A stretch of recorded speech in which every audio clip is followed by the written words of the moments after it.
Fuerte es nuestro Dios, defensa y buen escudo.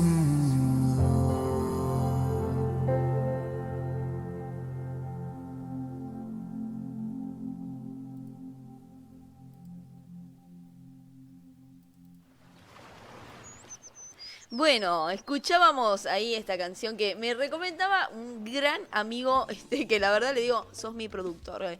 Por ahí se me pasan las cosas, en medio de que estoy pensando en todo y en nada. Me había olvidado de poner esta canción entre las que iba a poner hoy. Y bueno, gracias a Dios que Cristian Mainero ahí me mandó un mensajito y me dijo, me imagino que vas a poner Castillo Fuerte, una buena versión y qué sé yo. Así que le agradezco mucho a nuestro querido hermano Cristian Mainero, un gran amigo, la verdad. Se ha convertido en un amigo realmente. Gracias de verdad. Y bueno, ahí me hizo acordar y me apuré a poner esta canción que es preciosa. Bueno, en esta versión está re linda también. Así que espero que les haya gustado. Ahí estaba cantando varios intérpretes eran los que cantaban. Estaba la Ivy, Summer and Grace también, Steve Green también, que cantan muchas versiones hay de esta canción, ¿no? Así que espero que les haya gustado. Si no, buscan su propia versión en YouTube, la pueden encontrar y van a ver que hay un montón de versiones que están buenísimas. Alex San Pedro cantaba ahí en esta versión. Si no me equivoco, estaba con... No me figura la descripción en el video que elegí justo, pero me parece que estaba con Evan Kraft también, el otro chico que cantaba, así que bueno, precioso. Y una chica que no sé quién es, lamentablemente. Ya voy a averiguar bien porque no me figura como digo, en el detalle de la canción. Ah, acá está. Lucas Leis, Alex San Pedro, Evan Kraft, sí, ellos sí lo conocía. Y Yasmina, seguida Esperanza de la Vida, y la producción de Manuel Espinosa. Así que bueno, hermosa la versión que escuchamos de este gran himno que es Castillo Fuerte, que fue escrito justamente por Martín Lutero. Ha sido el himno de la batalla de la Reforma protestante, ¿verdad? Así que justamente por eso me recomendaba Cristian que pasemos esta canción y ahí la pasamos. Bueno, ahora nos vamos a conectar, vamos a ver si podemos conectarnos correctamente con nuestro querido Roberto Ciorciari. Ahí lo estamos llamando ya, espero que nos atienda. Bueno, esperamos. Y ahí está. A ver, buenos días. Buenos días. Se escucha, espero que se esté escuchando bien. Si alguien que me confirme si se escucha correctamente ahí en sus casas, espero que sí, yo lo escucho de 10 al director Roberto Ciorciari, a nuestro querido obispo, bienvenido.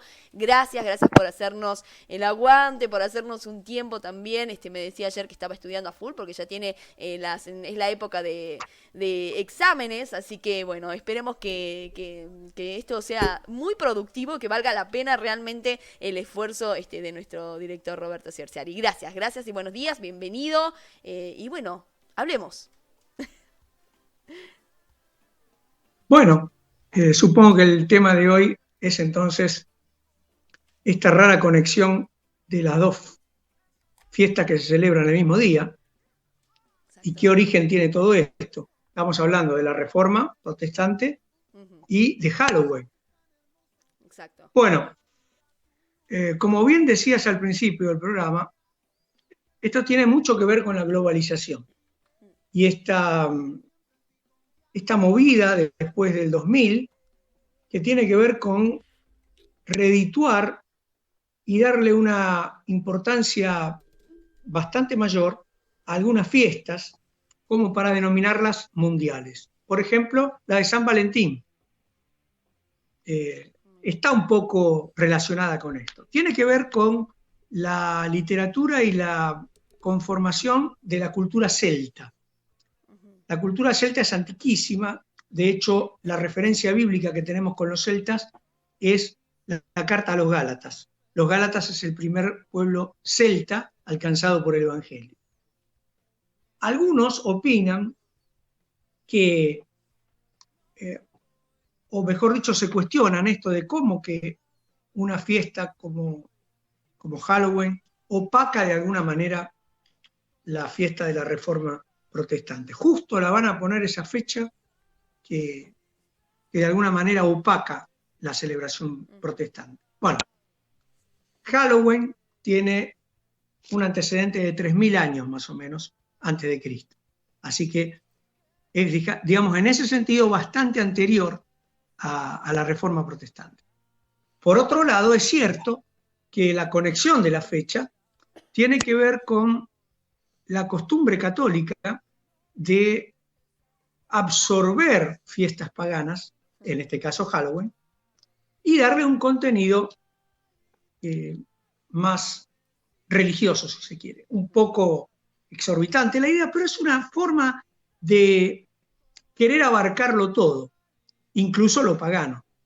Entonces, justo se asumió esta fiesta de Halloween el día anterior al famoso Día de Todos los Santos de la Iglesia Católica, una celebración de la Iglesia Católica. Y justo quedó allí el 31 de octubre, porque el 1 de noviembre es la fiesta oficial católica del Día de Todos los Santos. Ahora, no debemos confundir que esto no tiene nada que ver todavía con la Reforma Protestante, porque la Reforma Protestante fue muy posterior a esta fecha. Ahora, incluso decae la celebración de Todos los Santos comparada con Halloween. Claro. Y esto lo tenemos que tomar también como una autocrítica.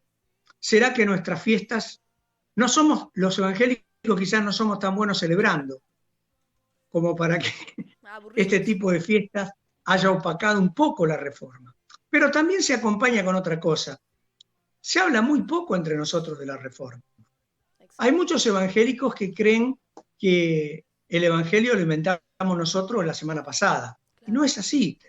El Evangelio también tiene raíces. Y debemos conocer esas raíces porque justamente, si no, es como que nos tomamos la tontería de inventar desconociendo la historia, y se sabe que el que no conoce su propia historia, el que no medita sobre su propia historia, bien dice la frase, va a repetir los errores de la misma. Incluso con esa tontería de poderlos haber evitado en su mayoría, porque cuando uno estudia la historia y se da cuenta cuáles son las bases de la Reforma, por ejemplo, no hay por qué volver a descubrirlas de casualidad. Para eso se estudia, para eso se afirma, para eso se nace de algo y se toma identidad con ese algo. Porque esa Reforma, de alguna manera, todos los evangélicos somos hijos de la Reforma de Lutero. Y le llamamos de Lutero por nombrar a la cúspide, a la cima, al momento culminante de la Reforma, que en realidad empieza por lo menos 500 años antes. Y otra cosa que también es falsa es que la Reforma Protestante es la primera división en la Iglesia cristiana. No, la primera división fue la división de la Iglesia en ortodoxa y católica romana. Claro. Antes de esto, antes de que se quisiera imponer el Papa romano por sobre los demás, recordemos que la Iglesia contaba con 5 cabezas o 5 patriarcas. El más antiguo de ellos ni siquiera era el romano. El más antiguo de ellos fue el armenio. Dicho sea de paso, la traducción al armenio es la primera versión a un idioma no bíblico como el hebreo o el griego, y es en ese sentido la traducción más importante. Tenemos al patriarca armenio, tenemos al patriarca de Constantinopla, tenemos al patriarca copto, siríaco, al ortodoxo griego y al romano. Por supuesto, romano de Occidente se intenta que el Papa romano pase por encima de los otros patriarcas, y allí, en esa lucha, termina la escisión, la división de la Iglesia cristiana. Ahora, lo que tenemos que hacer hincapié es en la palabra ortodoxo. Orto, correcto, doxa, creencia. La Iglesia cristiana ortodoxa, que no es la católica romana, se quedó con la palabra ortodoxia, o sea, con la correcta creencia. ¿Y esto qué significa? Que la que se separó fue la Iglesia católica romana y no la Iglesia ortodoxa, donde quedó la palabra ortodoxa. Hoy, ¿quiénes son esos ortodoxos? Los griegos, especialmente los eslavos, los armenios. como las cabezas más importantes de la Iglesia Ortodoxa mundial. Bueno, Lutero, que era un monje católico en 1500, a 500 años después de esto fue más o menos en el año 1000, en el año 500, Lutero era doctor en teología y como tal estaba formado de un montón de materiales que estaría bueno revisar. Y entre ellos nos damos cuenta que la doctrina que propone Lutero como reforma de la Iglesia tiene más que ver con esa ortodoxia cristiana que con el catolicismo romano. O sea, si hoy revisamos los puntos fundamentales del Evangelio heredado de la reforma protestante de Lutero, lo encontramos más cercano a la Iglesia ortodoxa en general que a la Iglesia católica romana. Lo más importante como detalle es pensar en esto. La primer gran separación, el primer gran cisma que comienza después del año 800 de nuestra era, es por la adoración o la veneración de las estatuas que propone Roma contra el quitarse las estatuas, el no adorar o no venerar estatuas que propone la Iglesia Ortodoxa. Y por supuesto, el evangélico en general, si visitamos una iglesia evangélica, se va a parecer en ese sentido mucho más a la ortodoxia cristiana de esas iglesias cristianas ortodoxas que al catolicismo romano. Así que, como para empezar a dar de nuevo en el mazo, diríamos, y comenzar un nuevo juego, tratar de entender todas estas cosas que en general el cristiano evangélico no conoce.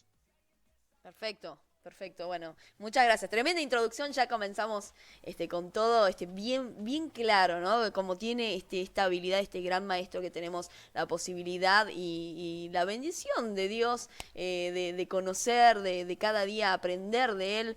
Les cuento que todos los días aprendemos algo nuevo porque Él siempre está compartiendo con nosotros todo su conocimiento, así que eso es maravilloso. Para mí me ha enseñado un montón de cosas, la verdad es que le agradezco un montón, le agradezco de verdad mucho. Y bueno, la reforma que, sí, es la reforma protestante, bueno, está por sobre todas las cosas relacionada con el cristianismo, ¿no?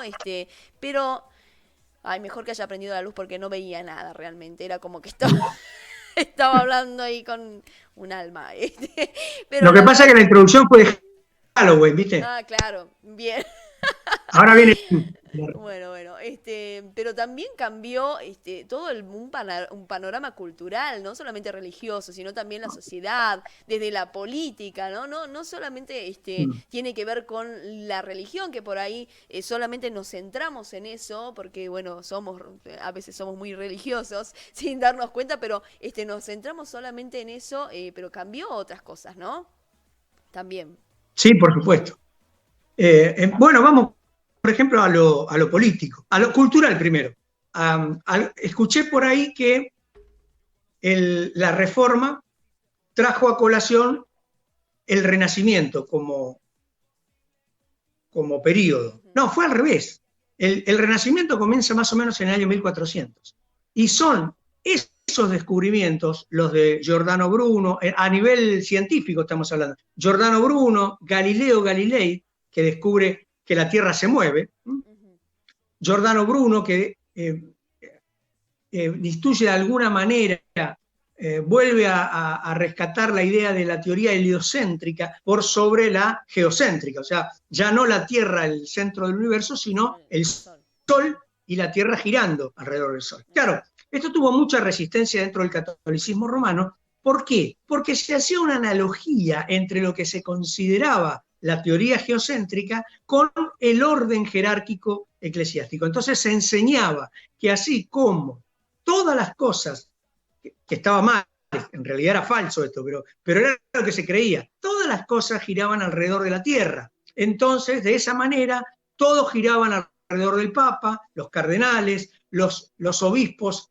giraban alrededor de los cardenales, los sacerdotes alrededor de los obispos, y así la gente. Ese era el orden establecido. Entonces, claro, como esto de la teoría heliocéntrica vino a patear un poco ese orden, la Iglesia Católica reaccionó, por ejemplo, enviando a Giordano Bruno a la hoguera. Y era lo mismo porque estaba vigente la Inquisición, ¿eh? El que opinaba distinto a la Iglesia romana no era que se le decía, bueno, muchacho, trata de replantear tus asuntos. No, no, se lo enviaba a la hoguera. Claro. Esto es terrible, pero es historia.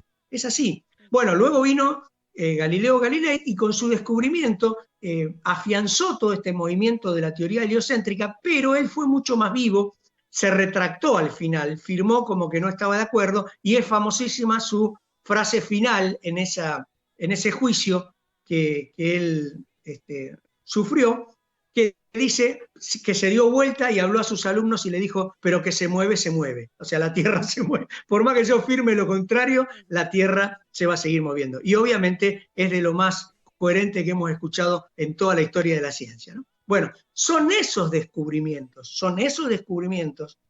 los que generan, por ejemplo, en la parte, lo que hoy llamaríamos tecnología, la famosísima imprenta de Gutenberg, porque hasta ese momento eran muy pocos los que tenían acceso a la Biblia y a cualquier libro en general. De hecho, deben haber visto en películas como El nombre de la rosa y otras que tratan de esa época, que la Biblia se encadenaba a los escritorios en las iglesias y en las bibliotecas de las iglesias para que no fueran robadas.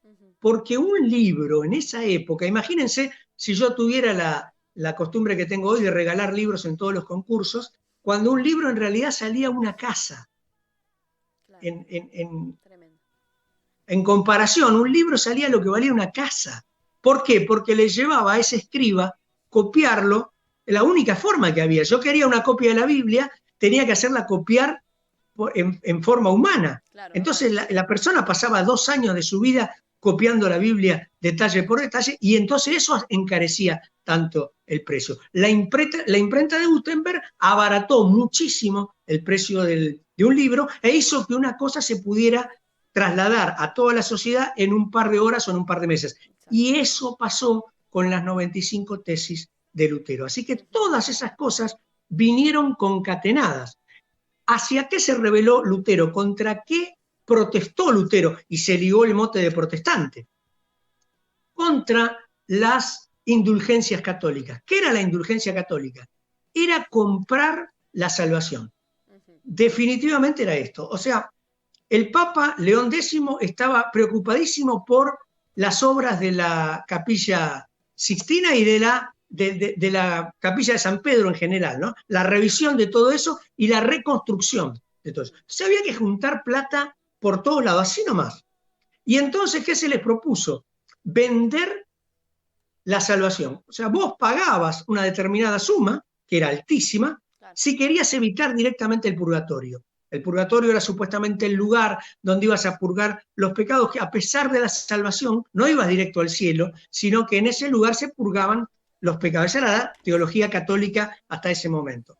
Pero empezó justamente a caer su credibilidad porque se vendía la salvación, se vendía el paso de tu alma por el purgatorio, e incluso se vendía la posibilidad de sacar familiares tuyos. La gente que tenía mucho dinero sacaba familiares del purgatorio con una suma increíble. Bueno, este disparate a un doctor en teología como Lutero le pareció sencillamente aberrante, y allí es cuando clava las 95 tesis en Wittenberg. Ahora, esas 95 tesis que le hubiesen cabido a él la hoguera y el final de la crisis protestante o de la protesta que él evaluaba, en 2 meses la mayoría de la población de Alemania, gracias a la imprenta de Gutenberg, pudo conocer.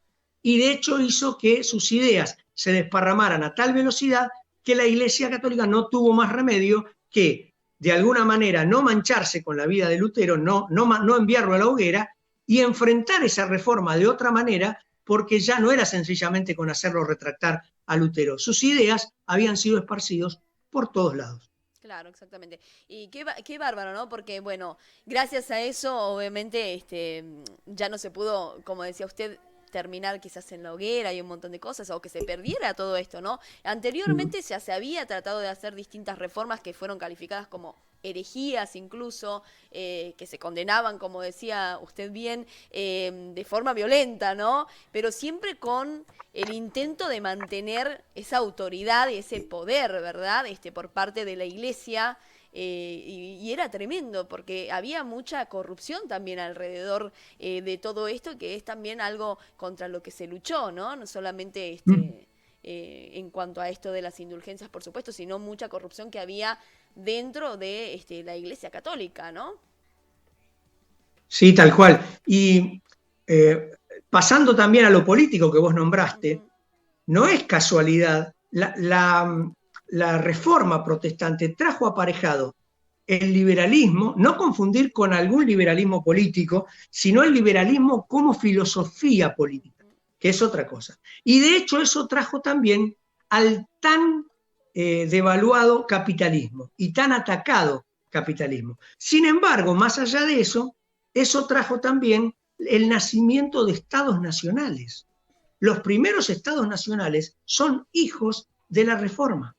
La Revolución Francesa, 1789, y la Revolución Inglesa del siglo anterior son hijos intelectuales y filosóficos de la Reforma protestante. Y ahora voy a hacer algo que quizás pueda ofender a algunos, pero se llama análisis político del mapa solamente.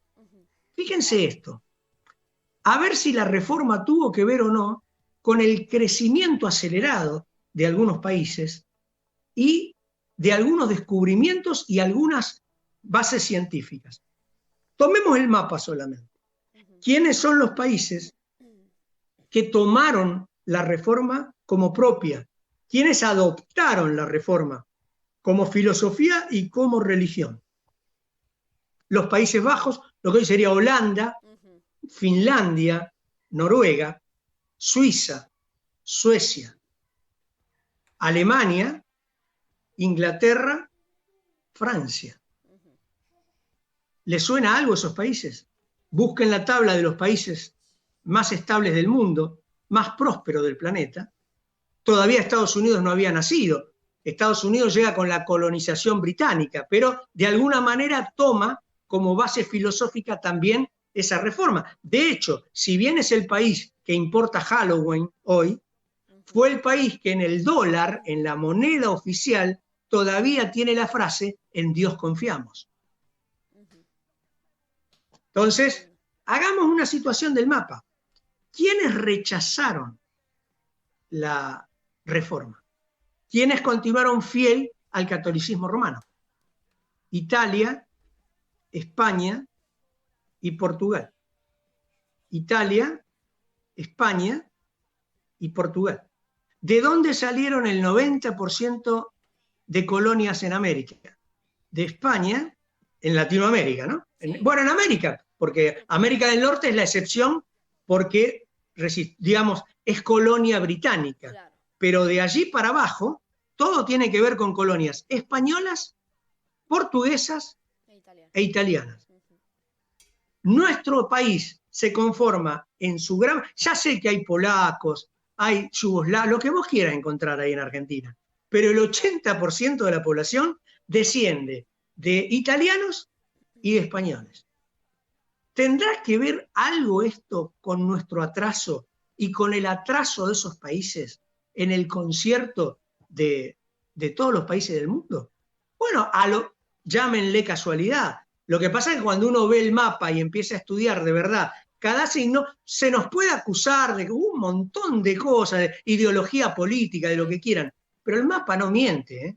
Ahora, esto no significa que yo personalmente aplauda la rapiña de Inglaterra, la rapiña de Estados Unidos, el capitalismo salvaje, no, pero tampoco me como al socialismo ultra puro que trató de luchar contra ese capitalismo salvaje, y en realidad lo que trajo son totalitarismos mafiosos que justamente no pueden abrirse a elecciones libres porque el día que se abren colapsan.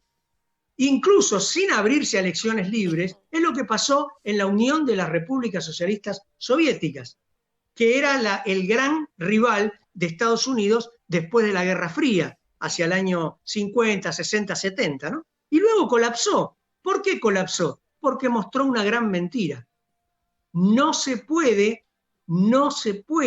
gobernar con comunismo o socialismo con elecciones libres, porque terminan perdiendo y naturalmente se supone que la revolución socialista o comunista no puede soportar la alternancia con otro poder que no sea el mismo. Entonces, desde allí, después podemos discutir años sobre este tema, pero desde allí algo nos quiere decir. O sea, ¿el liberalismo o el capitalismo será malo? Por supuesto, tuvo un montón de horrores en la humanidad, pero por lo menos en la mayoría de esos países se deja la elección libre. O sea, un ciudadano podría elegir por otro candidato que no sea por ahí capitalista, pero eso en un país socialista o comunista de hoy no pasa.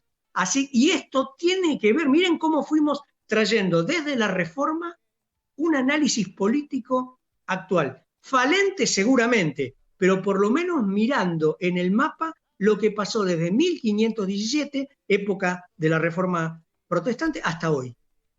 Qué bárbaro, ¿no? Y leía, bueno, es tremendo, yo coincido con usted, pero bueno, seguramente habrá personas del otro lado que obviamente no estarán tan de acuerdo. Bueno, acá ya me llegan algunos mensajes, muchos saludos para usted, ahí después lo vamos a pasar. Y les agradecemos a todos los que están escuchando. Y decíamos, ¿no? Bueno, se da la reforma, tiene que ver con todo, con la política, porque bueno, el Papa comenzó a ser un representante de la política en todos los sentidos, ¿no? No solamente, casi que como que en esa época se corrió de lo católico o de lo religioso, por así decirlo, y más se ocupaba de otros asuntos que no tanto tenían que ver con los asuntos de Dios, ¿verdad? Pero se hizo después una contrarreforma, ¿verdad? En la que sí... Una de las cosas que usted nombraba recién y que una quizás de las cosas más importantes que Lutero reclamaba era el tema de las indulgencias, y se hizo la abolición, ¿verdad? En la contrarreforma se incluyó esta abolición de la indulgencia, o sea, se logró algo, si bien quizás no todo, pero hubo cosas significativas que fueron cambiando desde la Iglesia Católica, es así, ¿no? Tal cual. La contrarreforma es nada menos que el manotazo de la Iglesia Católica de no poder enviar a Lutero a la hoguera. Claro. Justamente como decíamos, esto de la imprenta de Gutenberg hizo tan importante la divulgación de ideas de Lutero y se agarró tan fuerte de un montón de otros países. A esto hay que sumar, por supuesto, como vos lo decías, el Papa estaba más metido, en ese momento era León X, él estaba más metido en la política imperial que en la religión. Entonces muchos de los países que estaban justamente naciendo como verdaderas naciones, como verdaderos estados modernos, se empezaron a independizar de Roma, o sea, le quitaron poder imperial al Papa. Esto también es parte de la reforma protestante. Claro. Y entonces la Iglesia Católica Romana tuvo que hacer su mea culpa y reunirse en ese gran concilio que derivó en la contrarreforma y que fue muy importante. De hecho, es un hecho histórico tan importante y tan vigente como la reforma protestante. Pero la reforma, a su vez, logró la famosa contrarreforma. Perfecto. Bueno, y duró muchos años, ¿no? No es que un año, un día, vengo y clavo las 95 tesis, que es lo que más se conoce por ahí, pero duró muchos años, e incluso hasta que terminó, después se dio la guerra de los 30 años, donde hubo un montón de muertes, ¿no? Y todo esto desencadenado por esto, ¿no? Por la religión, que uno dice, ¿cómo puede ser? La que tiene que pacificar, ¿no? Los que tienen que poner paños fríos en todas situaciones, ¿no? Y no, se desencadenó a través de esto, lamentablemente. Y bueno, muchos años hasta que se hizo la paz y finalmente se logró algo muy importante para todos nosotros, no solo para los evangélicos, los católicos, sino para todos, para toda persona que quiera creer en Dios, ¿no? Una libre fe, poder decidir, ¿no? Tener libertad a la hora de practicar la fe o la religión, como algunos le quieran llamar, ¿verdad? Más allá de la religión oficial del país. Por ejemplo, acá en Argentina sabemos que la religión oficial es el catolicismo, pero sin embargo tenemos total libertad de culto y viene todo esto gracias a la reforma. Tal cual, porque antes de la reforma, la religión era una cuestión estatal. Si vos nacías en Italia, no podías ser de otra religión que no sea la católica, y luego de la Reforma, por ejemplo, también se siguieron con los estados religiosos. O sea, si vos nacías en Holanda, seguramente ibas a tomar la fe protestante y no la fe católica. Claro. Ahora, con el tiempo lo que pasó justamente es la libertad de conciencia. Por eso hoy tenemos cristianos protestantes en países como Italia o en países como Argentina, que oficialmente son católicos, pero no prohíben el culto a otras fe, a otras religiones, Claro. y de hecho esto es también una actividad en todo el mundo, salvo en algunos países musulmanes, que son Exacto. geniales para pedir la paz y la libertad religiosa cuando ellos forman parte de otros países. Ahora, yo siempre tomo el caso de Muhammad Ali, ¿no? El boxeador, que era antes Cassius Clay, y se volcó a la fe musulmana y se cambió el nombre a Muhammad Ali. Listo, eso habla de la hermosísima libertad religiosa. Ahora, pensalo al revés. ¿Cuántos musulmanes conocés que se hayan cambiado el nombre a cristianos y profesen la fe cristiana en algunos países musulmanes? Ahí ya no hay muchos ejemplos, ¿no? Bueno, entonces no hay que ser ingenuo y necio en cuanto a evaluar con la misma tijera. No, si bien muchas cosas están cambiando, gracias a Dios, eso es lo bueno de la globalización, que de alguna manera también impacta en los países musulmanes, pero no en todos. Fíjense lo que está pasando Irán hoy, por ejemplo. Hoy, no hace 10 años atrás o 20, hoy. Las brutalidades que se viven en Irán tienen que ver con un estado religioso islámico a la fuerza, o sea, un totalitarismo, claro, donde la mujer es atacada, pasada a un objeto prácticamente, mucho peor que en cualquier país donde impera el capitalismo salvaje, por ejemplo. Exacto. Bueno, para terminar con el tema de la reforma, que obviamente nos queda muy corto el programa porque uno quiere hablar de un montón de cosas, seguramente nos vamos a extender, pero lo más conocido, por lo menos para nosotros, los cristianos, yo la verdad antes nunca había escuchado mucho sobre la reforma, pero siempre nos queda esto, o por lo menos lo estudiamos en nuestra congregación, por lo menos, el tema de las 5 solas. ¿Verdad? Quisiera que por ahí cerremos un poquito con esto, que es como, no me gusta decir lo más importante porque siento que hay muchas cosas importantes, pero es quizás lo más renombrado y lo que por ahí le queda a la mayoría de las personas cuando hablamos del tema reforma protestante. Sí, es el famosísimo resumen de todo lo que promulgó Lutero, que recordemos, ¿no? Comenzó con Pedro Baldo en el 1100. Luego continúa con Guillermo de Ockham, otro gran reformador en el 1200 y pico. Después continúa, vamos a saltear muchos, pero Wycliffe, que es el que hace la traducción al inglés de la Biblia. Hus, que 100 años antes de Lutero es quemado en la hoguera. Juan Hus, uno de los más grandes reformadores. Y luego, repito, gracias a la imprenta de Gutenberg, Lutero evitó ser quemado en la hoguera. Le tocó a él sobresalir y llevar, digamos, en promulgar todas estas cosas que venían tratando ya los reformadores. Por eso está muy bien dicho, la reforma no es una cuestión de un mes o un año, sino de 500 años. Miren la antigüedad que tiene. Ya desde la separación de la Iglesia ortodoxa con la Iglesia católica, o mejor dicho, de los católicos, de la fe ortodoxa, ya empiezan a nacer reformadores dentro de la Iglesia católica romana. Entonces, los 5 solo son solo Cristo, sola Escritura, sola fe, sola gracia y solo la gloria a Dios. Cada uno de esos solos es una promulgación en contra de algo, por eso la protesta, ¿no? Sí. Que estaba enseñando la Iglesia Católica y según estos reformadores estaba mal. Entonces cada uno de esos solos se entiende en un contexto de que está hablado en contra de una mala enseñanza. Por ejemplo, solo Cristo quiere decir no papas, no María, no ningún mediador más, no santos como mediadores, solo Cristo salva. Hay un solo nombre dado a los hombres en los cuales obtener salvación, Cristo. O sea, no es que niega al Papa, niega a María, niega a los santos, no. habla de que la obra redentora y la intercesión de cada uno de nosotros es solo a través de Cristo. Y eso Solo lo dice, perdón, la palabra de Dios, ¿no? Porque por ahí a mí me escuchan muchos católicos.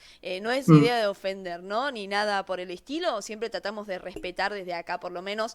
Y yo como católica muchas veces dije, Santa María, bueno, ruega por nosotros, intercede por nosotros, y uno pide intercesión, ¿no? Y cuando vas a leer la Biblia, realmente, porque muchos católicos lamentablemente no tenemos esa práctica, no se nos inculca quizás esa práctica realmente de leer la Biblia, o quizás nos dijeron y nos entró por un oído y salió por el otro, ¿no? Es como, es diferente. Pero cuando uno lee la Biblia y dice, y bueno, hay solo un intercesor y en todas partes solamente dice que Cristo, ¿no? Entonces ahí entendés por qué, ¿no? Claro, pero muchos católicos de hoy, justamente la Reforma los trastocó a ellos también de muy buena manera. O sea, si vos escuchás a muchos católicos de hoy enseñar bien, te van a enseñar que el único redentor es Cristo. O sea, esto también movilizó al pueblo católico, a mucha parte del pueblo católico. Ahora, como siempre, tanto en los evangélicos como en el católico, el que no quiere perfeccionarse, el que no quiere entender, naturalmente va a vivir en una ignorancia. Pero el que quiere buscar la verdad, hoy el catolicismo, gracias a Dios, fue muy renovado por todo esto. O sea, ellos también hicieron revisión de las cuestiones protestantes, ¿no? Entonces decíamos, solo Cristo, sola Escritura. ¿Qué quiere decir eso? Y esto es muy fundamental. La Iglesia romana lo que venía diciendo era que la tradición está por encima de la Escritura. O sea, es la Iglesia la que juzga lo que la Biblia dice. La Reforma impuso que es exactamente al revés. Es la Escritura la que dice lo que tiene que creer la Iglesia, y no la Iglesia la que dice lo que tiene que creer la Escritura, o lo que tiene que enseñar la Escritura. La Iglesia no es el filtro de la Escritura, sino que a partir de ahí la Escritura es el filtro de la Iglesia. Si la Iglesia se desvió, se tiene que volver a alinear con la Escritura y no al revés.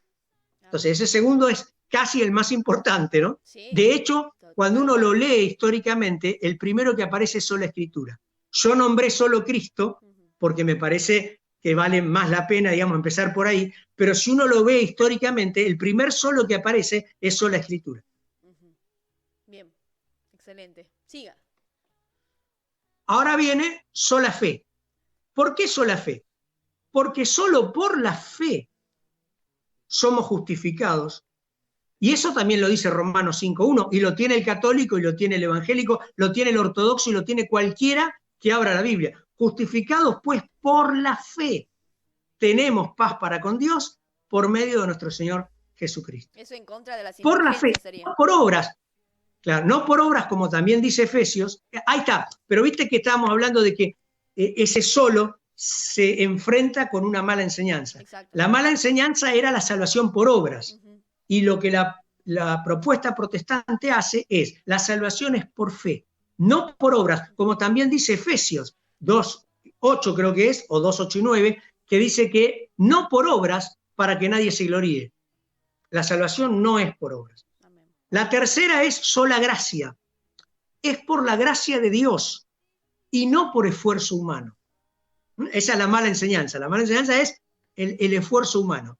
Y lo que dice la Biblia es que es por la gracia de Dios que obtenemos la salvación. Después, ya nombramos a solo Cristo, y por último, solo la gloria a Dios. La gloria no es para ningún ser humano, para ninguna institución, sino solo para Dios. De hecho, así firmaba las obras el músico más importante de la Reforma Protestante, que es el señor Johann Sebastian Bach. 1685 a 1750. Él no firmaba Johann Sebastian Bach, firmaba con las iniciales de Soli Glory Deo, solo la gloria a Dios, nada menos. Ahí tenemos un fruto de la Reforma Protestante. Amén. Y casi que lo tenemos como un latiguillo a gloria a Dios, nosotros, ¿no? Los cristianos, por ahí no nos entienden algunas personas. Qué feo decirlo, obviamente sin pensar, y que simplemente sea un decir, ¿no? Una costumbre también, porque uno de cosas buenas también hace costumbres y le saca lo importante sin darse cuenta, y lo repetimos por ahí, como palabrería, ¿no? Como harían algunos fariseos en algún tiempo, y lo terminamos repitiendo así, gloria a Dios, para todo decimos gloria a Dios, pero bueno, creo que, bueno, viene de acá, ¿no? Pero A viene de quién ahí. le tenemos que dar la gloria, solamente a Él. Bueno, gracias por todo esto, y ahora vamos a hablar un ratito del otro tema secundario para nosotros, en vez de ser al revés, el tema de Halloween, ¿no? Hablábamos un poco de Halloween y bueno, hacia lo que más me quiero enfocar es al hecho de cuánto desconocimiento hay y cómo la gente cree que todo esto es tan inocente. Es tan inocente. Por ejemplo, ayer hablaba con alguien muy cercano con el que me cuesta por ahí hacer entender algunas cosas, ¿no? Y hablábamos sobre el tema de Halloween. Y bueno, y la persona me decía, bueno, pero la gente no va, los chicos no van queriendo hacer tal cosa, la gente no sabe que es algo satánico, van con un buen corazón, y sí, realmente uno va con desconocimiento hacia el abismo muchas veces, pero eso no significa que no te vas a caer, ¿verdad? No ves porque no tenés una luz ahí que te alumbre, pero bueno, finalmente podés terminar hundido en lo peor, ¿no? Y qué importante poder aclarar esto, que no, por más que uno vaya quizás con un corazón sano, simplemente porque quiere que sus hijos se diviertan o van a una fiesta, los grandes también, porque ahora también se disfrazan los grandes, van a una fiesta para compartir lo que sea, y algo que parece tan inocente, que no le hace mal a nadie, ¿es así realmente? ¿Qué le podemos decir a la gente que esté escuchando del otro lado? Bueno, aplaudo la moción que pusiste al principio cuando hablaste de la libertad de conciencia. Uno escucha, estudia y cada uno decidirá sobre su propia familia en lo que compete a esa individualidad. Por eso la libertad de elección. Ahora, por supuesto, no es ingenuo. Lo que se celebraba en Halloween era una especie de culto al demonio.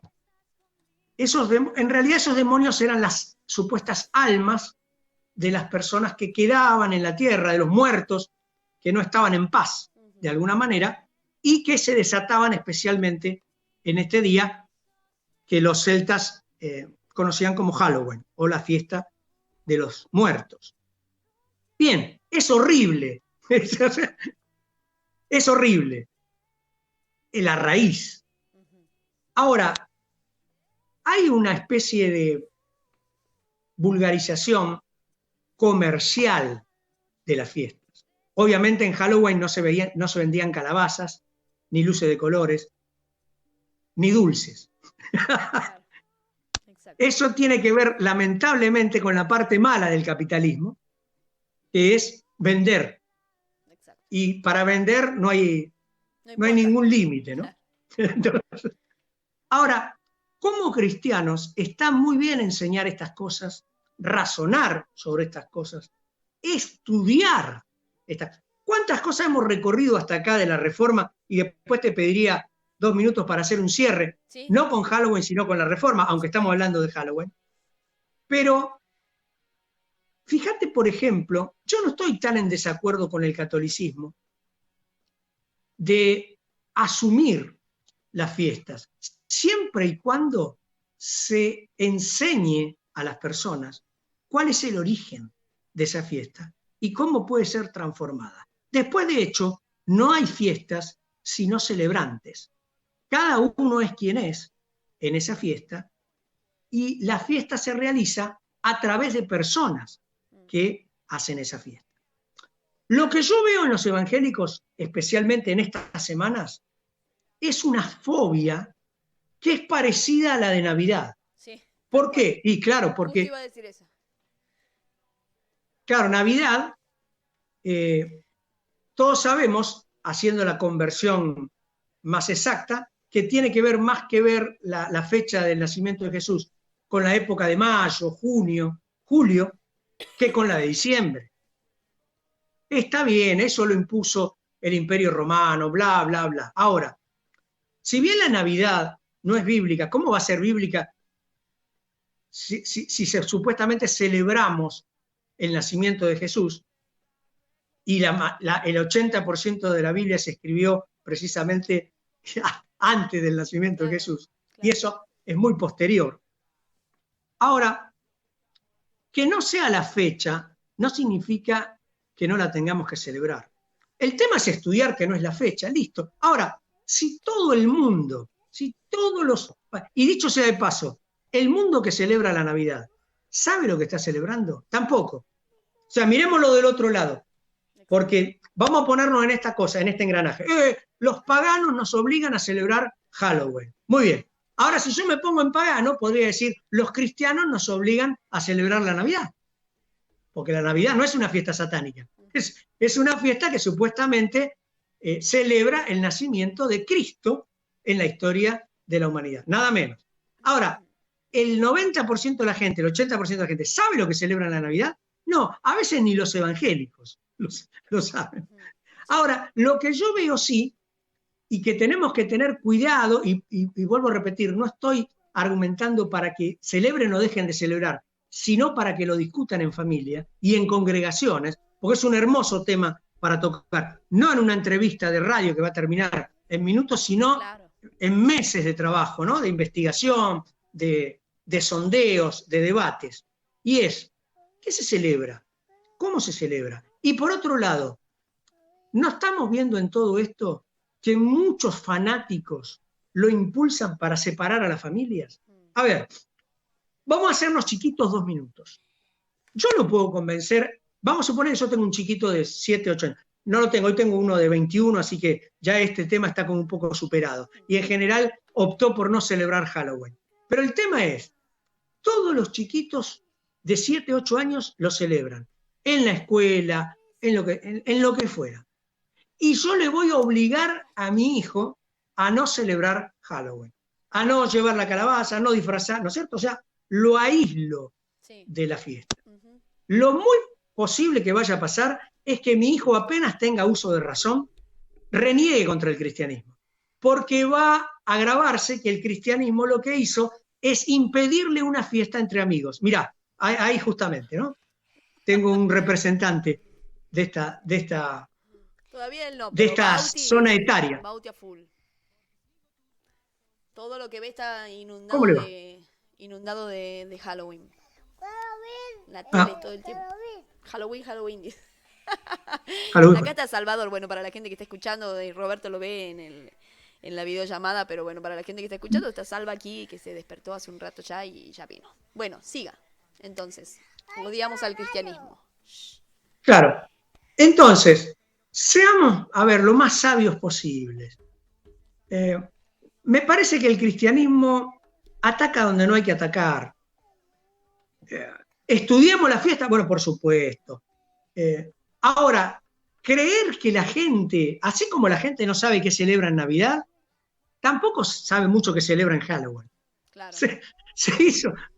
Se hizo una fiesta con las calabazas, ¿en qué terminó? Y los chicos van a manguear dulces en las casas. Bueno, van acompañados, si quiere usted también disfrácese de, no sé, de brujo protestante y vigílelos a cierta distancia. Si el miedo es dejar que los chicos se muevan solos, bueno, no lo haga ni en Halloween ni en ningún momento de la vida.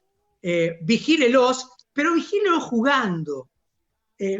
Por ahí es mucho más efectivo que prohibirles una fiesta, que repito, si todos los compañeritos del colegio lo hacen, nuestros hijos se van a sentir parias dentro de la escuela. Entonces, ¿de verdad esa es una actitud sabia? ¿Hará más protestante a mi hijo? ¿Lo hará un teólogo el día? ¿Se convertirá en teólogo por no celebrar Halloween? Seguramente que no. Entonces, cuidado con salir a la famosa casa de brujas, ¿no? No entendemos lo que pasa, pero por las dudas lo prohibimos. Claro.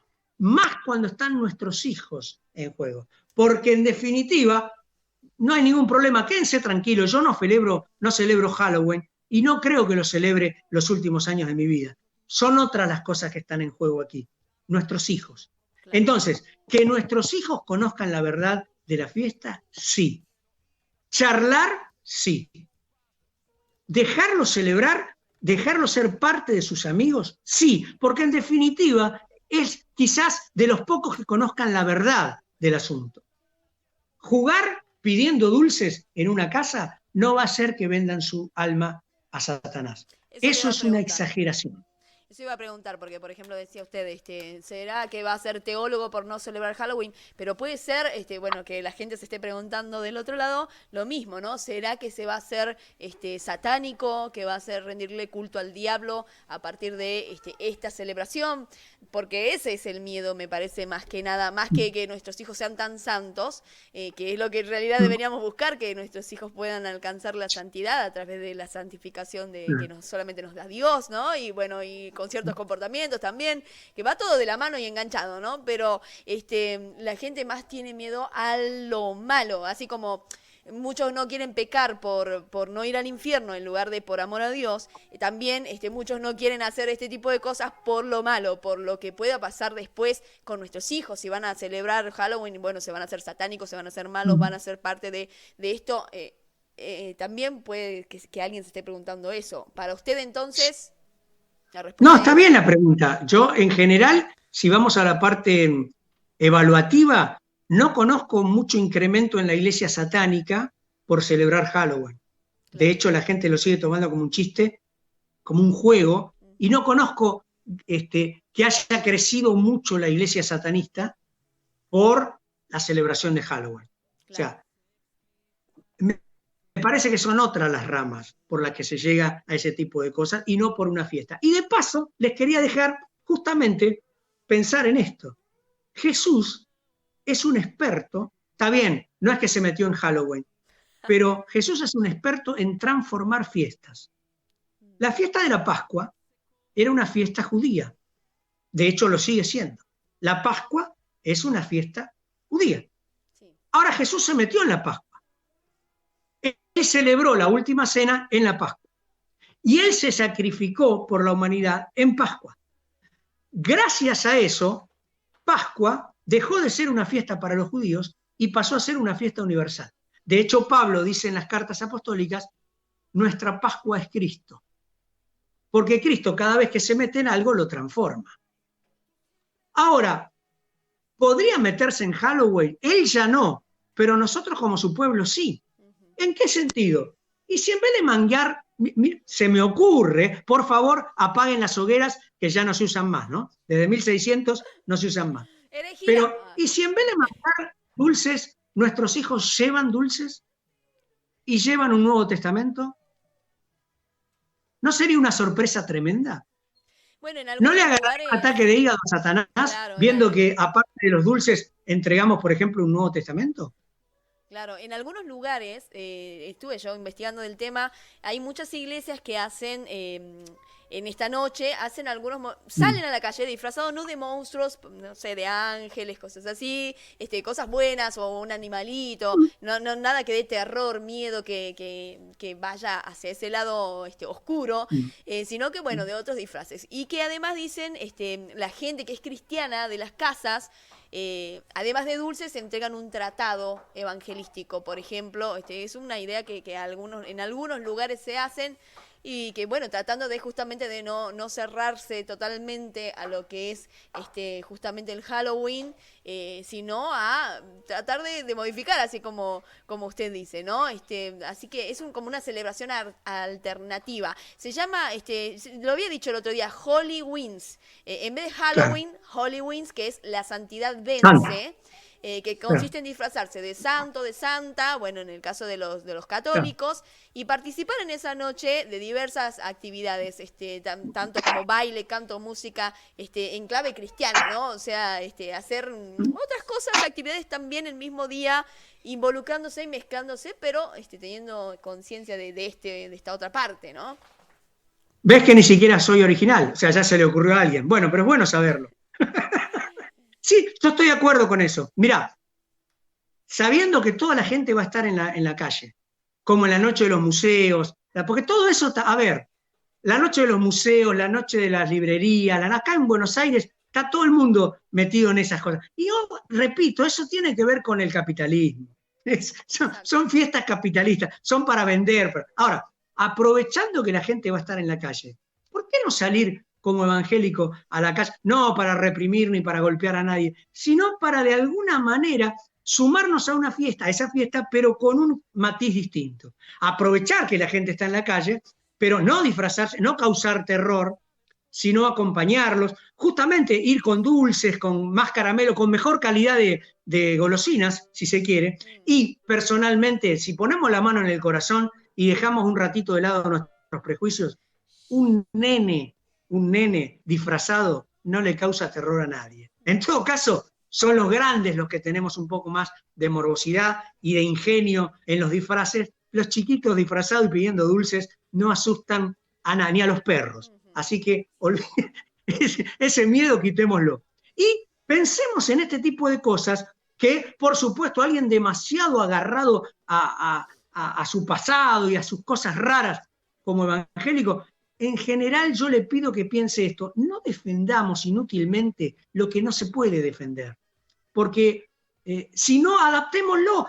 Miren, como ejemplo, la contrarreforma católica. ¿Salió bien? Del todo no, pero muchas cosas cambiaron para bien. ¿Qué quiere decir eso? Al católico le quedaba: neguemos la protesta de los protestantes o asumámosla y cambiemos algunas cosas. Bueno, de hecho algunas cosas hasta las cambiaron para mal y otras para muy bien.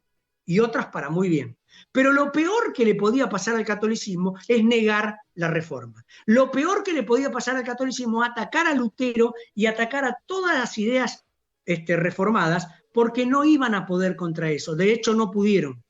Y nos va a pasar lo mismo. No hagamos el papel de victimizarse, de perdedores eternos contra Halloween. No vamos a poder erradicar de la humanidad ni Halloween ni Navidad. Ahora, como cristianos, ya que la gente lo va a celebrar, hagamos una estrategia, como vos dijiste recién, interesante, motivadora, superadora de ese prejuicio. Porque a nosotros como cristianos no nos hace mal ninguna fiesta. El tema es llevar a Jesús en esa fiesta. El primer milagro que hizo Jesús en Juan capítulo 2 está invitado a una fiesta de casamiento. Sí. No sanó a nadie, no predicó, no hizo el llamamiento, no hizo el llamado al frente, no hizo repetir ninguna oración de fe. Y uno dirá: ¿y entonces qué hizo? Multiplicó el vino, cambió agua en vino. No, por favor, las críticas que le hubiéramos hecho hoy a un evangelista que se mande eso, ¿no? Bueno, ¿qué nos está enseñando Jesús ahí? Las fiestas no son malas, teniendo la buena intención adentro. Si uno fue transformado por el poder de Cristo, si uno tiene un Cristo que mostrar, que es muy superior a Halloween, mostremos eso. Adaptemos esa fiesta, seamos parte de, pero mostrando una cosa totalmente distinta que el mundo todavía desconoce y que necesita, que es a Cristo en nuestra vida. En lugar de escondernos como víctimas, orar toda la noche para que le salga mal Halloween. ¿Qué pavada es esta? Halloween va a salir bien. Y nosotros como cristianos podemos hacer que salga mucho mejor, sumando a Cristo a muchas vidas que lo están necesitando. Nunca el Evangelio fue esconder la cabeza abajo de la tierra o abajo de la almohada, sino enfrentar al mundo, porque creo que tenemos algo más poderoso que el mundo. Si no, estamos admitiendo lo contrario, que cualquier cosa que inventa el mundo, como Halloween, es más poderoso que todo lo que nosotros creemos. ¡Gloria a Dios! Ahora sí lo digo bien, bien convencida y consciente. Me emocioné, incluso se me aguaron los ojos acá con cada cosa que dice y cómo nos hace reflexionar realmente. Le agradezco tanto. Bueno, espero que a la gente le haya llegado de la misma manera el mensaje. Bueno, le mandamos saludos a la gente antes de que hagamos la reflexión final que me había pedido, a La Vega que está escuchando, a Lucas Salinas, por supuesto, nuestro pastor, y a Melisalinas, a Melisotelo, su esposa. Gracias a Viviana, que le manda saludos también. a Cristian Mainero, la pastora Romina de Milanese que quiere que lo repitamos, Graciela Vega también, saludos, dice, Gustavo Lozano Villado, un hermano de nuestra congregación, también dice saludos para nuestro maestro Roberto, cuánto conocimiento, siempre es un privilegio escucharlo, esperamos verlo pronto. Ceci, amiga, tanta información, dice, gracias a Dios por tu vida y esta emisora que tanto nos enseña. Está con su esposa y su hermano, dice, y es impresionante, así que bueno, gracias a todos, y la verdad que sí, a mí hasta me emocionó, maravilloso, dice Ale Arbolino, obispo, maestro, bueno, tremendo todo lo que hablamos y lo de Halloween sé que va a generar un montón de cosas, pero gracias a Dios por eso, ¿no? Gracias a Dios que nos podamos replantear un montón de cosas y no encerrarnos en que tenemos sí o sí la razón en todo y que es una única manera de hacer las cosas. Muchas veces que pensamos que hay una sola forma y por ahí no tanto. Cada uno, por supuesto, elegirá cómo quiere seguir, si quiere seguir encerrándose, si no quiere seguir encerrándose, si a sus hijos lo va a dejar o no. Bueno, ya cada uno, este es un consejo nada más que damos desde acá, desde la radio, y cada uno sabrá cómo dirigir su familia de la mejor manera, ¿no? Siempre busquen que Dios los guíe, que Dios, ¿no? Ni yo, ni el obispo, por más que sabe un montón de cosas. Bueno, pregúntenle a su pastor también, por supuesto que es la autoridad de nosotros, de cada uno, pero qué bueno poder tener otros puntos de vista y replantearnos quizás algunas cosas, ¿no? Bueno, para terminar, entonces me había pedido hacer así como un cierre sobre el tema de la reforma, que es lo que más nos importa en el día de hoy a nosotros, así que vamos a escuchar, a ver. Bueno, en el 17 se cumplieron 500 años de la Reforma. Fue un año muy especial, se recordarán que se celebró en todo el país. Yo presenté una tesis en un seminario que era haciendo un poco de historia, y es que recorro en la Biblia y entiendo, y también en la historia de la Iglesia, algo especial cada 500 años. No es para hacer numerología, por favor, ¿eh? No es para hacer numerología. Pero solamente tomemos en cuenta estos detalles, que son pocos. Lo voy a hacer muy breve, de verdad, menos de 2 minutos. Año 2000 a.C., llamamiento de Abraham. Una reforma. Sí, nace el pueblo de Dios. Año 1500 a.C., 500 años después. Llamamiento de Moisés y liberación del pueblo cautivo en Egipto. Una reforma, ¿no? La podemos llamar así. Así es. Año 1000 a.C., reinado de David. Después del fracaso de Saúl, de la mala elección de Saúl como rey, Dios elige un rey de acuerdo a su propio corazón. Alguien que revolucionó muchísimo la historia del pueblo de Israel, y imagínense que a Jesús, cuando estaba en la tierra, lo llamaban hijo de David. De hecho, hoy la estrella de David es el símbolo del pueblo hebreo. Año 1000 a.C., reforma. Año 500, bueno, aquí es un poco menos conocido. El querido Esdras. ¿Quién es ese? ¿Esdras es el que escribió el pequeño librito que se llama Esdras? Sí, pero también escribió Nehemías, también colaboró con la redacción de Segunda de Reyes, Segundo Libro de Reyes, escribió los libros de Crónicas, reevaluó el libro de los Salmos y lo dividió en 5 partes, que cada una de las 5 libros de los Salmos coordinan con cada uno de los 5 libros de la Torá, del Antiguo Testamento, temáticamente. Esdras es el escriba y sacerdote que reorganiza todo el Antiguo Testamento como lo conocemos hoy. Y es el gran reformador cuando vuelven del exilio babilónico junto con Nehemías, el autor de la última parte de la Biblia del Antiguo Testamento como lo conocemos hoy. O sea, año 500 antes de Cristo. Año 0. No necesitamos dar muchos datos de por qué le llamamos el año 0. Supuestamente el año que nació nuestro Salvador Jesucristo. Más reformador que Cristo, pocos, ¿no? Año 500, cuando la Iglesia se hizo tan teológica, tan imperial después de la reforma de Constantino, ¿no? Se había perdido tanto el hablar el Evangelio, el creer en el Evangelio de la gracia. Dios levanta un monstruo, pero no en Halloween, ¿eh?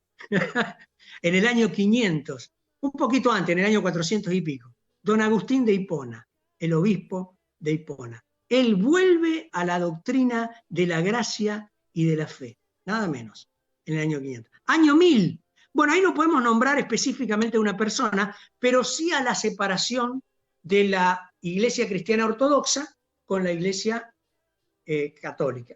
Quiere decir que ahí tenemos otra gran reforma, ¿eh? La separación de la ortodoxia con el catolicismo. Año 1500, Lutero, la reforma protestante. Año 2000, nuestro año. Ya estamos en el 2020.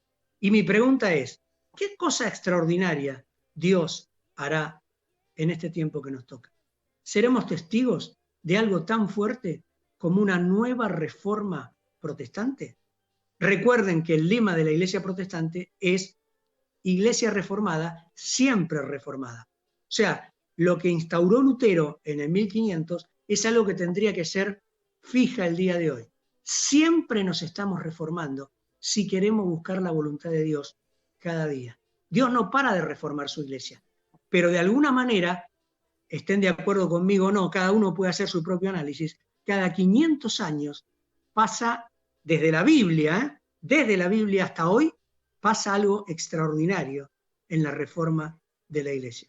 Dios quiera que seamos parte de esa gran reforma que Dios tiene planeada para estos días, y no, igual que los fariseos en el año 0, no ver que el que estaba delante de él era el Hijo de Dios mismo, creyendo defender lo que ellos conocían como doctrina.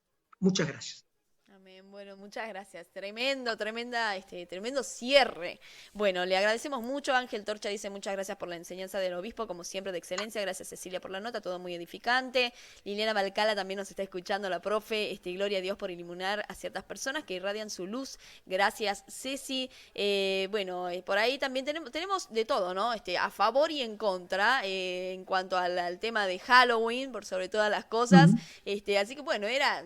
Seguro, cada uno, como decíamos recién, tiene libertad de pensamiento, libertad de elegir lo que cree que es correcto. Si tienen dudas, siempre preguntar a los pastores, que es a quien es. Acá no es el Papa, el director, el obispo Roberto Ciorciari, acá no hay una autoridad única ni política así, sino que hay una libertad de culto que gracias a Dios la reforma nos trajo. Así que bueno, preguntemos cada uno en su congregación a ver qué opina su pastor, el pastor que lo conoce bien, que sabe cuál es su corazón, que ora por usted. Ahí es donde tenemos que encontrar la paz capaz de la respuesta, si no nos hemos quedado contentos o conformes o si algo nos ha generado dudas. Cada uno sabrá, como siempre decimos, y como siempre el mismo obispo, director Roberto, siempre nos hace acordar de esto, la importancia que tiene la dirección de cada iglesia con sus pastores, ¿cierto, obispo? Tal cual.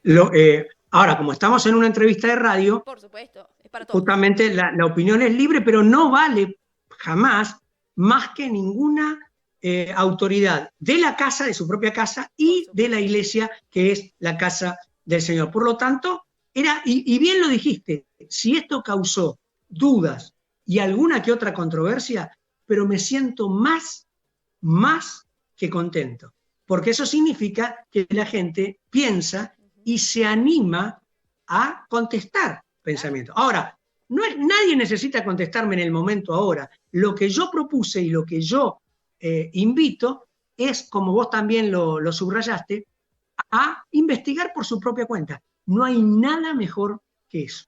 Uno aprende muchísimo investigando y no solamente repitiendo cosas que escucha en los demás. Gracias por la oportunidad, Ceci. Realmente fuiste muy, pero muy amable, y juntos hacer honor a este día tan importante para la Reforma Protestante, 31 de octubre. Amén. Muchas gracias a usted, gracias por tomarse el tiempo. Bueno, gracias a todos los que nos escucharon también. La entrevista parece que se está grabando perfecto, si Dios quiere, vamos a poder repetirla. Ahí la puse a grabar y me sigue figurando, así que ojalá que la podamos guardar bien, que no tengamos ningún problema. Si es así, a las 18 horas, en vez de la prédica diaria, vamos a pasar esta, y también a la noche, porque hay gente que puede en distintos horarios, nunca podemos coincidir en uno, así que vamos a pasar a la tarde y a las 10 de la noche también la repetición de la entrevista, si Dios quiere que sea así. Así que, bueno, gracias de nuevo, director, y gracias a todos los que nos estuvieron escuchando y que estuvieron conectados con nosotros. Bueno, que tengan un excelente día y que, bueno, muchos éxitos en todos sus exámenes, que ya está terminando el año. El director Roberto Ciorciari es un hombre que nunca deja de estudiar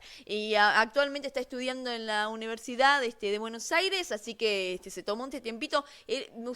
Yo, por ejemplo, lo veo y digo, en los últimos estados, la última vez que entró al WhatsApp, re tarde a la madrugada, ¿qué es lo que pasa acá?